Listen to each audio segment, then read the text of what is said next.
ओम देविका नंदनाय विद्महे वासुदेवाय धीमहि तन्नो कृष्णः प्रचोदयात्। ओम श्री कृष्णाय नमः। आप सभी का मेरे YouTube चैनल पर हार्दिक स्वागत है। आप सभी ने भगवान कृष्ण की लीलाओं की बहुत सारी कहानियां तो अब तक सुनी होंगी, लेकिन आज जो कहानी मैं आपको सुनाऊंगी वो कहानी संबंध रखती है कुरुक्षेत्र के मैदान से। कुरुक्षेत्र के युद्ध क्षेत्र को विशाल सेनाओं के आवागमन की सुविधा के लिए तैयार किया जा रहा था।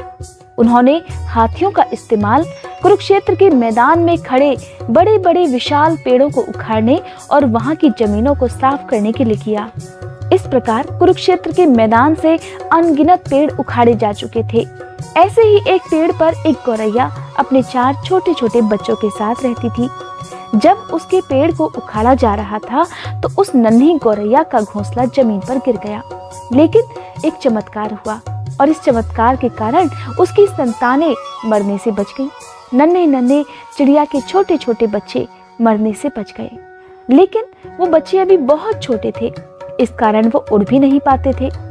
अब जब चिड़िया ने अपना घोंसला जमीन पर गिरे देखा और उसने देखा कि उसके नन्हे नन्हे बच्चे भी घोंसले से नीचे गिरे हुए हैं, तब कमजोर और डरी हुई गौरैया मदद के लिए इधर उधर देखने लगी। जब वो मदद के लिए इधर उधर कातर नजरों से देख रही थी, तभी अचानक उसे भगवान कृष्ण अपने सखा अर्जुन के साथ वहां आते दिखाई दिए।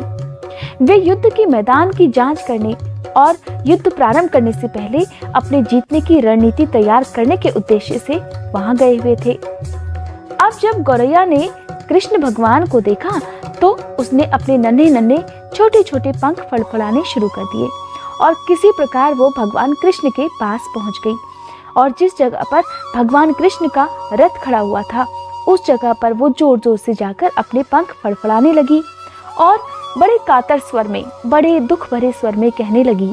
हो सकता है आप ये भी सोच रहे हो कि एक नन्ही चिड़िया कैसे बोल सकती है। दरअसल माना जाता है कि सतयुग में सभी जीव जंतुओं को भी बोलने का आशीर्वाद प्राप्त था, या आप ये भी मान सकते हैं कि भगवान अपने भक्तों की करुण पुकार सुन ही लेते थे, चाहे वो जीव जंतुओं की भाषा हो या कोई मनुष्य उन्हें साक्षात पुकार रहा हो। इसी प्रकार जब वो नन्ही गौरैया अपने पंख फड़फड़ाकर भगवान कृष्ण से निवेदन करने लगी, कहने लगी, हे कृष्ण कृपया मेरे बच्चों को बचाएं, क्योंकि लड़ाई शुरू होने पर कल उन्हें कुचल दिया जाएगा। भगवान तो अंतर्यामी थे, कहने लगे, गौरैया मैं तुम्हारी बात सुन रहा हूँ, लेकिन मैं प्रकृति के कानून में हस्तक्षेप बिल्कुल नहीं कर सकता। गौरैया ये सुनकर कहने लगी, हे भगवान मैं जानती हूँ आप मेरे उद्धार करता हैं, किंतु मैं अपने बच्चों के बारे में बहुत चिंतित हूँ और मैं आज से और इसी समय से अपने बच्चों के भाग्य को आपके हाथों में सौंपती हूँ। अब ये आपके ऊपर है कि आप उन्हें मारते हैं या उन्हें बचाते हैं। कहते हैं कि काल चक्र पर किसी का बस नहीं है। श्री कृष्ण ने तो उस गौरैया से एक साधारण व्यक्ति की तरह बात की थी, अर्थात जिसका आशय था कि वहां ऐसा कुछ भी नहीं था जिसके बारे में वो कुछ भी कर सकते थे। लेकिन गौरैया ने विश्वास और श्रद्धा के साथ कहा, प्रभु आप क्या और कैसे करते हैं वो मैं नहीं जान सकती, आप स्वयं काल के नियंता हैं, ये बात मुझे पता है और मैं सारी स्थिति और परिस्थिति और स्वयं को अपने परिवार सहित आपको समर्पित करती हूँ। गौरैया का अपने प्रति इतना अटूट विश्वास देखकर भगवान कृष्ण कहने लगे, ठीक है अपने घोंसले में 3 सप्ताह के लिए भोजन इकट्ठा कर लो। अब गौरैया और भगवान कृष्ण के संवाद से अर्जुन बिल्कुल अनभिज्ञ थे, उन्हें नहीं पता कि उन दोनों के बीच में क्या बात चल रही। देखिए जैसा मैंने आपको बताया कि भगवान जो होते हैं वो अपने भक्तों के बीच एक मूक संवाद स्थापित कर ही लेते हैं। तब अर्जुन ने जब देखा कि एक गौरैया भगवान कृष्ण के चारों ओर फड़फड़ा रही है तो वो उस गौरैया को दूर भगाने का प्रयास करने लगे। अब गौरैया ने अपने पंखों को कुछ मिनटों के लिए फुलाया और फिर वो वापस अपने घोंसले में चली गई, जो कि जमीन पर गिरा हुआ था। और इस तरह से ठीक 2 दिन बाद शंख के उद्घोष से युद्ध प्रारंभ करने की घोषणा भी कर दी गई। भगवान कृष्ण ने अर्जुन से कहा, अपने धनुष और बाण मुझे दे दो। श्री कृष्ण के मुंह से ऐसी बात सुनकर अर्जुन बहुत बुरी तरह चौंके, क्योंकि वो अच्छी तरह से जानते थे कि भगवान कृष्ण ने शपथ ली थी कि वो युद्ध में कोई भी हथियार नहीं उठाएंगे, तो फिर आज उसके धनुष और बाण वो किस प्रयोजन से मांग रहे हैं। इन सब के अलावा अर्जुन ये बात भी अच्छी तरह जानते थे कि एकमात्र वह ही सबसे अच्छे धनुर्धर भी हैं। लेकिन भगवान कृष्ण की बात सुनकर अर्जुन कहने लगे, मुझे आज्ञा दे भगवान। अर्जुन ने दृढ़ विश्वास के साथ कहा, हे श्री कृष्ण, आप केवल मुझे आज्ञा दीजिए। मेरी तीरों का निशाना आज तक खाली नहीं गया, ये बात आप भी भली भांति जानते हैं। किंतु भगवान कृष्ण ने चुपचाप अर्जुन से धनुष और बाण लेकर एक हाथी को निशाना बनाया, लेकिन हाथी को मारकर नीचे गिराने के बजाय तीर हाथी के गले की घंटी में जा टकराया, और जैसे ही तीर घंटी से टकराया एक बड़ी सी चिंगारी उड़ गई। अर्जुन खड़ा हुआ ये सब देख रहा था। उसने सोचा कि कृष्ण एक आसान सा निशान भी चूक गए, और ये सब देखकर अर्जुन अपनी हंसी नहीं रोक पाया। अब उसने स्वयं भगवान कृष्ण से निवेदन किया, हे भगवान, क्या मैं प्रयास करूं?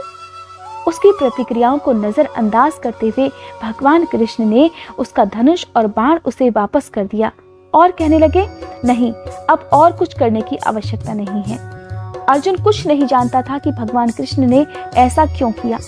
अर्जुन को बड़ी जिज्ञासा हुई और पूछने लगा, हे केशव, आपने हाथी को तीर क्यों मारा?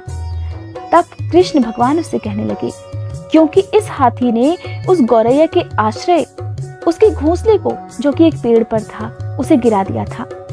अर्जुन को ना तो गौरैया के बारे में पता था और ना ही उसकी सहायता करने के लिए भगवान कृष्ण ने जो कदम उठाया था।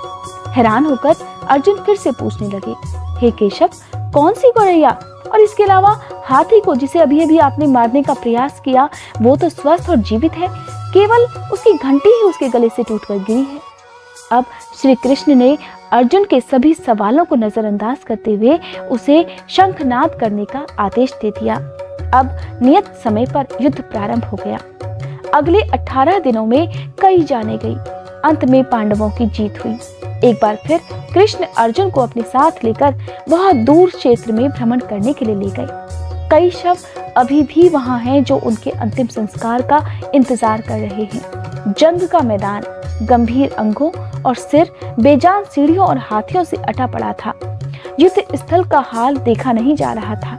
तभी चलते चलते श्री कृष्ण एक जगह पर आकर रुक गए और एक घंटी जो कि हाथी पर बांधी जाती थी, उसे देखकर वो कुछ पल के लिए सोचने लगे। अर्जुन ने जब देखा कि कृष्ण यहाँ पर क्यों रुके हैं, तभी कृष्ण उनसे कहने लगे, हे अर्जुन, क्या तुम इस घंटी को उठाकर इसे एक तरफ रख दोगे?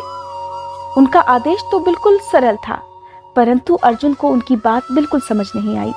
आखिरकार एक विशाल मैदान में, जहां पर और भी बहुत सारी चीजें थी जिन्हें साफ करने की जरूरत थी, कृष्ण ने उसे धातु के एक टुकड़े को रास्ते से हटाने के लिए क्यों कहा? अब अर्जुन को बहुत सारे प्रश्न नजर आने लगे। उसने बड़ी प्रश्नवाचक नजर से श्री कृष्ण की तरफ देखा। श्री कृष्ण उसका आशय समझ गए। कहने लगे, हाँ, यही घंटी। श्री कृष्ण ने कहा, ये वही घंटी है अर्जुन, जो उस हाथी की गर्दन पर पड़ी थी जिसे मैंने तीर मारा था। अर्जुन को कोई बात ही समझ नहीं आ रही थी। फिर बिना किसी सवाल के जब वह भारी घंटी उठाने के लिए नीचे झुके और जैसे ही उन्होंने इस घंटी को उठाया, उनकी दुनिया तो मानो हमेशा के लिए ही बदल गई। देखिए चमत्कार, एक या दो नहीं, पूरी 4 चिड़िया उस घंटी के नीचे से बाहर निकले। बाहर निकलकर माँ और उसके छोटे बच्चे भगवान कृष्ण के चारों ओर मंडराने लगे और बड़ी खुशी से उनके चारों ओर परिक्रमा करने लगे। 18 दिन पहले काटी गई एक घंटी ने पूरे परिवार की इस प्रकार रक्षा कर ली थी। ये सब देखकर अब अर्जुन को सब कुछ समझ में आ गया था। अर्जुन हाथ जोड़कर भगवान कृष्ण से कहने लगे, हे कृष्ण, मुझे क्षमा कर दीजिए। आपको मानव शरीर में देखकर और सामान्य मनुष्यों की तरह व्यवहार करते हुए देखकर मैं सच में भूल गया था कि आप कौन हैं। अब आप खुद ही सोचिए, जब भगवान कृष्ण अपने नन्हे भक्त की पुकार मौन रहकर भी सुन सकते हैं, तो वो हमारी पुकार क्यों नहीं सुनेंगे? जब भी आप किसी मुश्किल में हो, जब भी आपके ऊपर दुख मंडरा रहे हो, आप चाहे कितनी भी मुश्किल घड़ी में क्यों ना हो, बस सच्चे मन से भगवान कृष्ण को जरूर याद करना। सब कुछ भगवान कृष्ण के चरणों में अर्पित कर देना। अपना जीवन, अपने दुख, अपनी परेशानियां अगर आप उनके चरणों में समर्पित कर देंगे तो भगवान कृष्ण आपके सभी दुखों को दूर जरूर करेंगे। बस अगर यही विश्वास आपके मन में है तो आप यकीन कीजिए, आपके कृष्ण भगवान आपको हर दुख से जरूर उबारेंगे। ये थी आज की कहानी। उम्मीद करती हूँ ये कहानी आपको पसंद आई होगी। आपको मेरे चैनल पर हर दिन भगवान कृष्ण की ऐसी ही कहानियाँ सुनने को मिलेगी।